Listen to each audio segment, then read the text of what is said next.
Jeg hedder Claus Andersen og er medejer af Donkey Scooter Shop. Vi har lavet et stykke værktøj, som gør det muligt at tage sin kuglelejer ud af hjulene og efterfølgende sætte dem i igen eller montere nogle nye. Jeg vil nu vise, hvordan værktøjet det virker. Du har brug for en skruestik, hvor du spænder værktøjet op.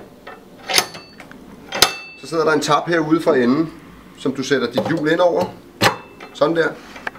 Samtidig med at du presser op i toppen på hjulet, skal du holde ind nede i bunden. Det du så gør, det er at du presser i toppen, drejer hjulet, og det bliver du sådan set bare ved med nogle gange. Så bliver dit kugleleje trukket ud af hjulet. Vi tager lige og tager det andet kugleleje ud også.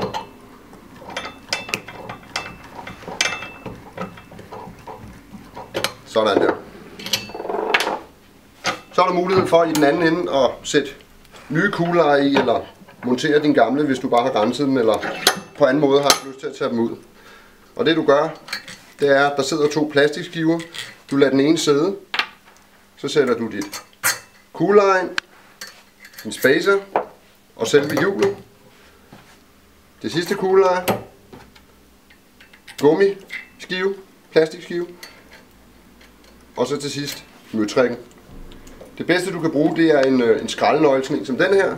Ellers så kan du bruge en skiftnøgle eller en fastnøgle eller anden nøgle til formålet.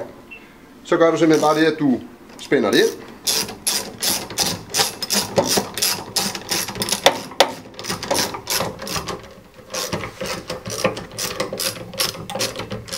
Sådan der.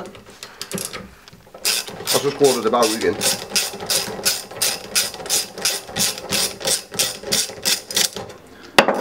Så er din kuglelejer inde og sidde, hvor de skal igen.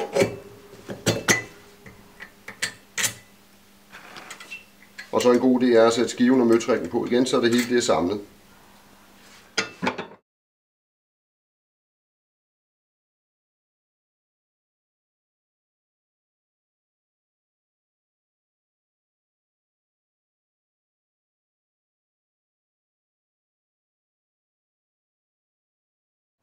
Værktøjet, som vi selv har produceret, er nemt og enkelt at bruge, og det er egnet til alle typer hjul.